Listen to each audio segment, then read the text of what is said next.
I had never heard the phrase temporarily retired. I made up a phrase called recreational employment, which is some fancy way of just saying, are you working because you want to or because you have to? And there's a fine balancing act when it comes to retiring early. There's these people that are like, I want to retire early. I just don't want to run out of money. That's most of you. And then a lot of you also are like, yeah, but I don't want to be 85 with $10 million wishing I spent more when I had my energy and my health. So, how do we balance that? Well, that's obviously a lot of the work that we do. And we bring in the healthcare and the tax planning, the estate planning, and the withdrawal rates. We use all that fancy stuff that lights us our financial nerd brains so that we can help you live your best life. Now, this phrase temporarily retired, I had never heard, but it was actually mentioned in our free community from you guys, which I'm going to show you right now. So if you look here at my screen, you can see this person says temporarily retired. Now, before I let you read the rest of the comment there, this was once again not something I made up. You guys put this in our free community so we can address it during our YouTube videos, which is what we're doing right now. So if you want to go put your own comment in there or a question, this can be anything related to, oh my gosh, where am I going to travel in retirement? I see a lot of you talk about Italy. Where's the best restaurant to go to? Or, wow, my spouse, they're never interested in finances for some reason. I say 401k and they just fall asleep. Do you guys have any like pro tips of getting a spouse interested? So I'm not just giving them TED Talks constantly. I mean, you guys can get as creative as you want. We will address those in future videos. So join that in the description of this video. Now, let's get back to the topic. So you can see here, Louisa M says, I ended up retiring early due to some changes at work. I have a lot of hobbies and I genuinely enjoy gardening and keeping my house clean. I officially quit last April, and right after that, we went on a nearly 3 week vacation to Europe, an amazing way to start this new chapter. I'm sure my invite guys just got lost in the mail somewhere, but I'll get the next one. Now, I'm not going to read her whole thread, but she goes on here to say, I'm not completely sure if I'll return to work. I'm only 57. My husband's 5 years older. He plans to retire at the end of next year. Right now, I'm not actively looking for a job because we have several prepaid vacations lined up and I'd lose money if I cancel them. So I just took the whole year off. She goes on to say, most importantly, health and time are a priority for me. I lost my father to a heart attack caused by work related stress at a young age. And I don't want to follow in those footsteps. Life is too short to not focus on what really matters. So it sounds to me like obviously this is someone who loves traveling. They've already said, hey, I'm not working the rest of the year. I've got trips I already paid for.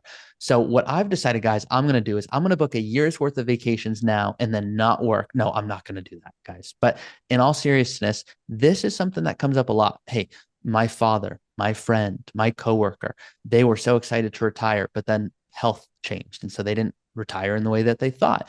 And these are real stories, real things that occur. So, what I'm going to do today in our series Root Drops is bring on one of my amazing advisors, Kerri Allen, who works with a lot of our clients who do want to retire with confidence.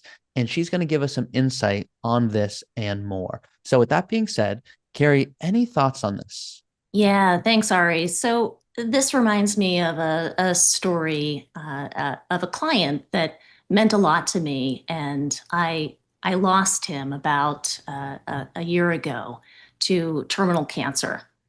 It was one of the hardest things that I had to go through. It was one of the first deaths of a client that I had to deal with, and it really made an impact on me because it taught me just how short life is. He died very early into his retirement. He had amassed a lot of wealth, and we had worked really hard to build a solid financial plan for him and that had him living, through age 100 because that's often what we plan for. So to, see all of that planning kind of go down the drain, so to speak, and see him not be able to enjoy what he had worked so hard for was really, really tough and really, really hard on me. And it was actually one of the reasons that I decided to make a lifestyle change and join Root and live out my passions and my dreams of being in rural Maine and making it happen. Not waiting because life is short. It's it's funny. It's such a balancing act between making sure you're preparing adequately for the future and not knowing if you're going to live to 110, right?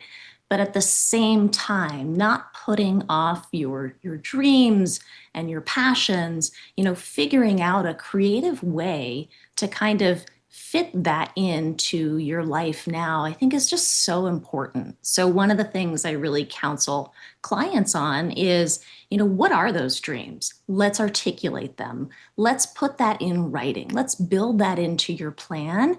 And let's not wait until, your health or other things get in the way. Let's start to check those things off the list now and make sure you're living. How do you help clients who know they're in a good financial position to actually spend in retirement, making that shift from saving to spending? Yeah, so I help clients make that transition from saving to spending uh, in a couple of ways. One is the financial plan. It's really demonstrating to them that they're able to spend that money and they're able to spend it with a high probability of success within the financial plan.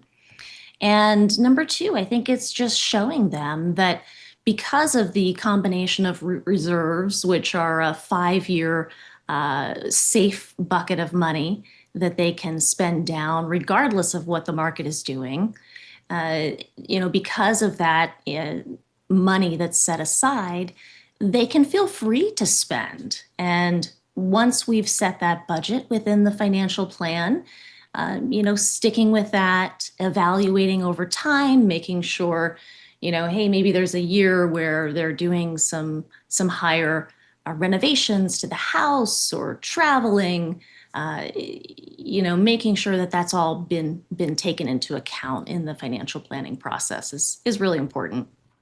I hope that resonated, guys, because it's really difficult. You're not alone. If you are the person that goes, I've saved, I've maxed out my 401k. I know my plan says I'm in a good spot, but it's just hard because I don't want to retire and run out of money. You're not alone. And this is what we help clients with. Many of you have heard this story before, but I'm giving it to you one last time. Just kidding. Probably won't be the last time. But I had a client who reached out and she said she was really upset that she had $3 million. I said, listen, lady, I don't want to be mean here. There's a lot of people that would love to have 3 million. So why are you upset? And she said, because I didn't need 3 million. I said, okay, tell me more. And she said, well, I realized I needed about 2 to 2.25 so that I could spend what I wanted in retirement. I said, great. So you have more? Like, what's the problem here? And she said, you don't get it. I said, that's true. Could you explain it? And she said, yeah, I now have sciatica where I cannot hike and stay in a comfortable place because getting on a plane is difficult. I'm in significant pain. And I was sitting at work the last 3 years and it was completely unnecessary. I thought I just needed to keep saving and investing. And I used to say I needed 2 million. Then I need 2.5. Then I needed 3. I just kept pushing it back. And it's really easy to do that. And so we ask you, and I'm being honest here, and you guys know sometimes I'll ask you to do these weird exercises. Close your eyes. I'm going to do it with you right now. And just be honest. How many times have you pushed back your retirement? Maybe the answer is zero. Maybe you go, oh, look, once I get the finances that tell me I'm good to go, like Kerri says, I'm good. Some of you are like, no, the reality is I have told myself my number was 2 million. Then it became 3 because I want the second home. And then my child marries and I want to help them with the down payment. And that's okay. Life changes. We always say we don't do financial plans. And you guys go, yes, you do. I've seen the videos. And I'll say, no, we don't. Life changes. We do financial planning. Tax law changes, legislation changes, what your goals want, those, everything changes. So we need to stay dynamic. And this is specifically what Kerri helps her clients with: the tax planning, the estate planning, the probability of success. How do you know that you're in a position to spend that? And sometimes it just takes hearing it from someone to go, you're going to be okay. Yes, go take that trip.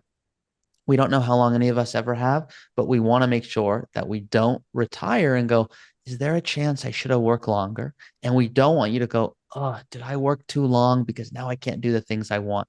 So you can see Kerri was touched in a powerful way by her client who had passed away, who literally led her to move across the country so she could live somewhere that means more to her. She's now in rural Maine. She's got her chicken coop. You can learn all about Kerri and more on her profile here at Root Financial. And if you resonated with today's episode, going, you know what? I'm going to take action. I'm going to get a plan. I'm going to see what I'm on track for. And Kerri really resonated with me. Something she said just struck a chord. I think I'd really like working with her. I think my spouse might like working with her. It seems like she'd be open to asking me the questions that are hard to ask myself. You can certainly reach out to Root and specifically Kerri in the description of this YouTube video. That's what I wanted to go through today, and I appreciate you all watching. Now, I have one favor. As you know, there's three parts if you've seen these videos before, but it's truly one favor, which is to help us help more people. And so, number one, would you please like this video if you found it helpful? Number two, would you comment below if there was something that made you go, I'm thinking about this differently. I didn't know about those root reserves, or I didn't even know that you could be kind of quasi retired and then go back to work, but this person booked vacations. Wow, I just didn't know there was like different variations of retirement. I thought it was like I retire and then that's life. But no, there's so many different types of retirement. And then, of course, number three, please share this with someone you want to retire early with. Yes, it's fun when you retire, but it's a whole lot more fun when your friends and family are in a good position. So I kindly ask you share this with them. See you guys next time.